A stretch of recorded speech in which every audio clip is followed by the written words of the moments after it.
Image encyclopedia.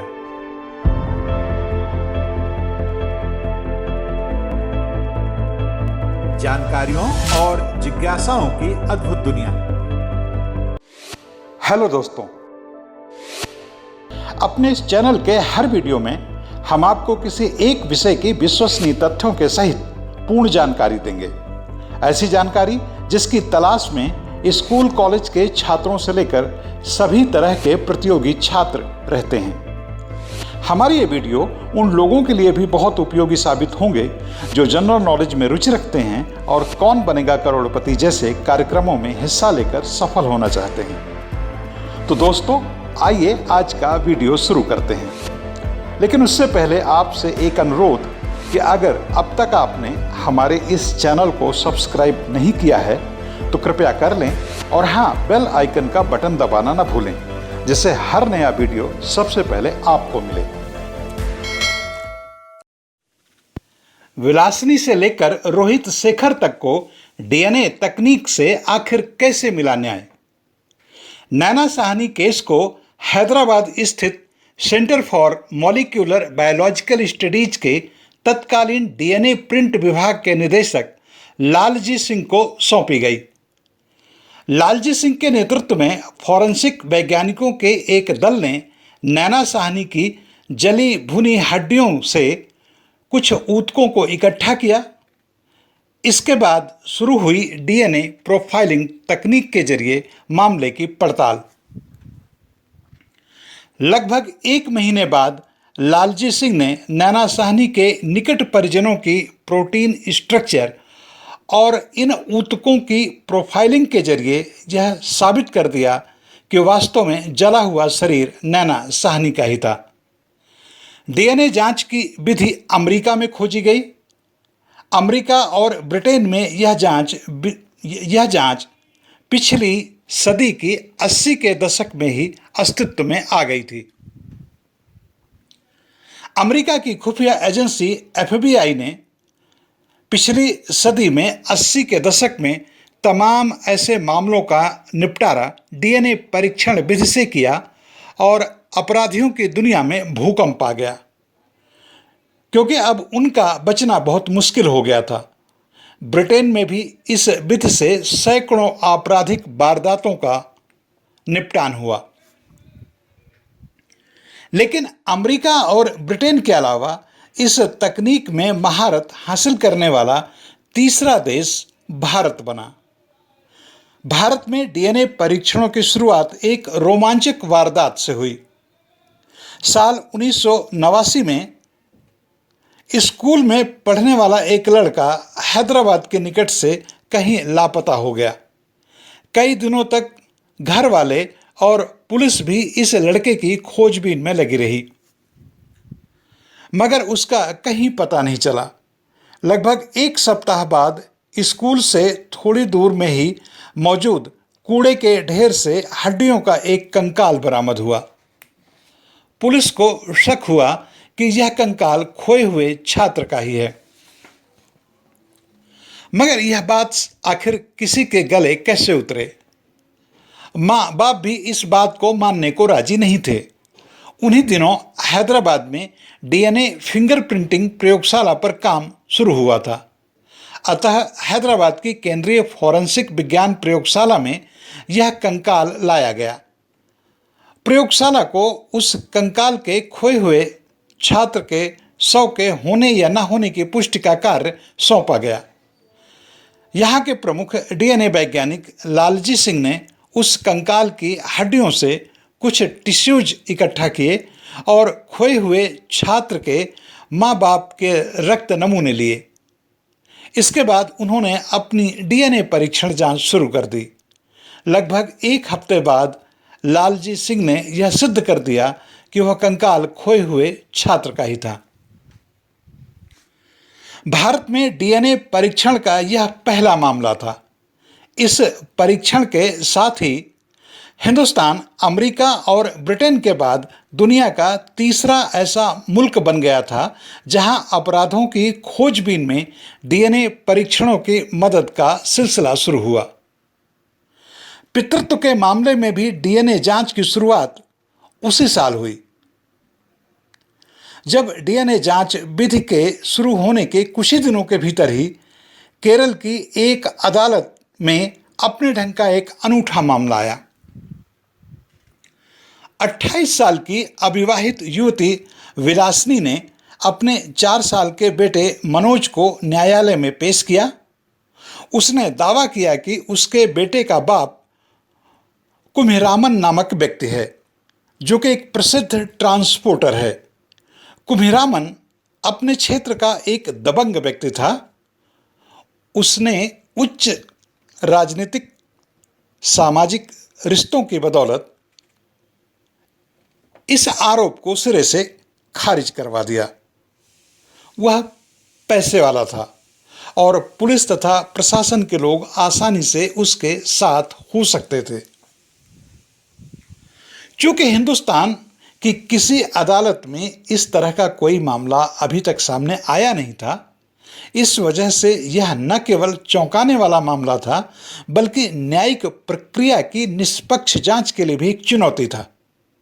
कुम्हिरामन बार बार और जोरदार ढंग से इस बात का खंडन कर रहा था कि विलासिनी का बेटा उसका बेटा है, बल्कि उसने तो विलासिनी पर उल्टे ब्लैकमेल करने का आरोप ही लगा दिया। लेकिन कुम्हिरामन के वकील के तेज तर्रार तर्कों के बावजूद जज के गले यह बात नहीं उतर रही थी कि कोई हिंदुस्तानी महिला भरी अदालत में यह कह सकती है कि उसका बेटा एक नाजायज औलाद है, और यह भी कि उसका बाप उसका पति नहीं बल्कि कोई दूसरा व्यक्ति है। विलासिनी एक सामान्य परिवार की लड़की थी। वह टेल्लीचेरी की रहने वाली थी, जहां का कुम्हिरामन भी निवासी था। विलासिनी के अनुसार 55 साल के कुम्हिरामन ने उसे शादी का लालच देकर अपने विश्वास में लिया और उसी का परिणाम 4 वर्षीय मनोज था। विलासिनी की इस सीधी साधी कहानी में जज को अंदर तक झकझोर दिया और जज ने फैसला किया कि उस महिला को न्याय दिलाकर ही रहेगा। अंततः टेल्लीचेरी के चीफ जुडिशियल मजिस्ट्रेट ज्ञान सुदर्शनन ने आदेश दिया कि विलासिनी कुम्हिरामन एवं मनोज का डीएनए प्रिंट परीक्षण कराया जाए। अदालत के आदेश पर तीनों के रक्त के नमूने लेकर सीसीएमबी हैदराबाद भेज दिए गए। एक बार फिर डॉक्टर लालजी सिंह के सामने दूध का दूध और पानी का पानी करने की चुनौती थी। डॉक्टर सिंह ने परीक्षण के बाद पाया कि कुम्हिरामन ही मनोज का जैविक पिता है।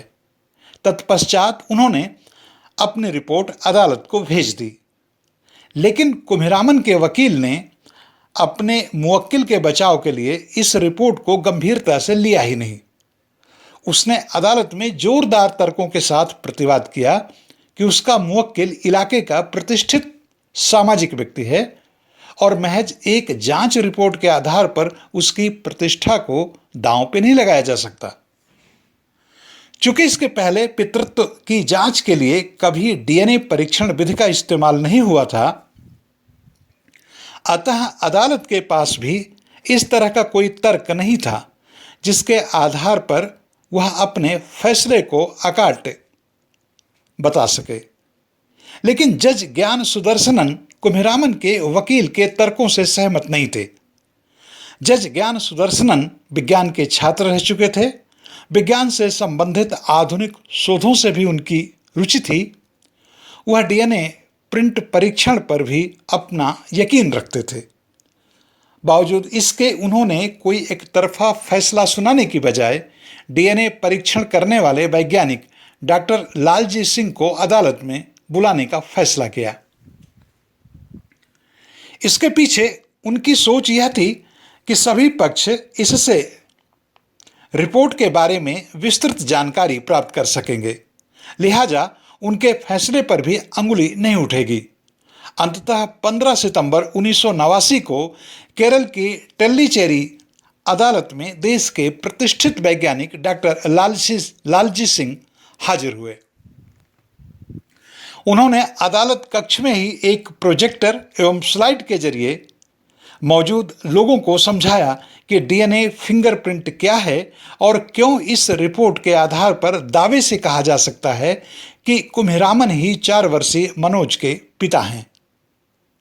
हालांकि अदालत ने डॉक्टर लालजी सिंह के तर्कों को आसानी से नहीं पचाया, खासकर कुम्हिरामन के वकील ने तो उन्हें एक भी वाक्य बोलने के पक्ष में नहीं था। डॉक्टर लालजी सिंह जब भी अपनी बात कहना शुरू करते, वह बीच में ही कोई ना कोई सवाल पूछकर व्यवधान खड़ा कर देता। इससे 1-2 बार तो डॉक्टर सिंह ने बीच में रुककर वकील के सवाल का जवाब दिया, लेकिन जब कुम्हिरामन का वकील बार बार उन्हें ध्यान बटाने के लिए सवाल दर सवाल छेड़ने लगा, तो लालजी सिंह ने जज से अनुरोध किया कि एक बार पहले उन्हें अपनी बात पूरी कहने दी जाए, इसके बाद ही किसी वकील का उनकी बात पर सवाल करने दिया जाए। जज ने उनके इस अनुरोध को स्वीकार कर लिया और उन्होंने कुम्हिरामन के वकील को सख्त निर्देश दिया कि जब तक डॉक्टर सिंह अपनी बात कह रहे हैं तब तक वह बीच में नहीं बोलेंगे। डॉक्टर लालजी सिंह ने जब अपनी बात समाप्त की तो वकीलों ने कई घंटों तक उनसे लंबिजरह की। उन्होंने प्रत्येक प्रश्न का तर्कसम्मत उत्तर दिया, जिससे न सिर्फ जज बल्कि अदालत में मौजूद सभी लोग संतुष्ट हुए।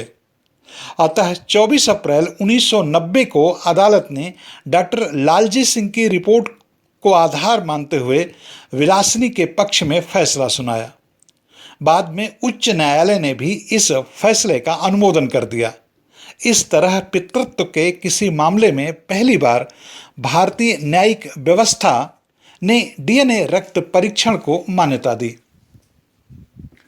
वास्तव में आज डीएनए रक्त परीक्षण एक ऐसा जुमला है जो हर पढ़े लिखे आदमी की जुबान में होता है।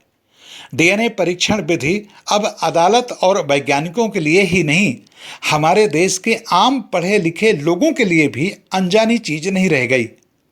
मानव बम के रूप में राजीव गांधी की हत्या करने वाली महिला धानु के शव की पहचान उसी परीक्षण के सहारे हुई थी और खुद राजीव गांधी के शव के विभिन्न टुकड़ों को इसी तकनीक के जरिए जोड़ा गया था। बहुचर्चित तंदूर कांड के बारे में आपने ऊपर जिक्र सुन ही लिया है। प्रियदर्शनी मट्टू कांड, बेअंत सिंह की मानव बम द्वारा की गई हत्या सहित आज तक 2000 से भी ज्यादा ऐसे जटिल मामलों की ऐसे जटिल मामलों का निपटान इसी डीएनए परीक्षण विधि के जरिए हुआ है। इनमें से कई मामले तो इतने पेचीदा थे कि अगर डीएनए परीक्षण तकनीक नहीं होती तो शायद ही उनको सुलझाया जा सकता। पिछले 1 दशक में इस संबंध में जो मामला सबसे ज्यादा मशहूर रहा वह उत्तर प्रदेश और उत्तराखंड के पूर्व मुख्यमंत्री नारायण दत्त तिवारी का था, जो बार बार रोहित शेखर नाम के एक युवक के उस दावे को गलत बता रहे थे कि रोहित उनका जैविक बेटा है। रसूखदार होने के कारण एनडी तिवारी ने बार बार डीएनए परीक्षण से बचने के लिए अपनी ताकत झोंक दी, लेकिन अंततः उन्हें अदालत के सामने इसके लिए मजबूर होना पड़ा और डीएनए तकनीक ने साबित कर दिया कि रोहित शेखर सही कह रहे थे। हालांकि आज दोनों ही शख्स इस दुनिया में नहीं हैं, लेकिन डीएनए परीक्षण तकनीक को मजबूत बनाने वालों में उनका भी जबरदस्त योगदान है। इन सब बातों को देखते हुए पूरे दावे से कहा जा सकता है कि शाहजहांपुर की बलात्कार पीड़िता और उसके 27 साल के बेटे को भी यह तकनीक जल्द से जल्द न्याय दिलाएगी। दोस्तों, आपको यह वीडियो कैसा लगा हमें कमेंट करके जरूर बताएं और यह भी बताएं कि आपको किस तरह का वीडियो देखना पसंद है। हम आपकी पसंद के मुताबिक भी वीडियो बनाएंगे। इस वीडियो में शोध, आलेख और स्वर मेरा यानी लोकमित्र गौतम का था।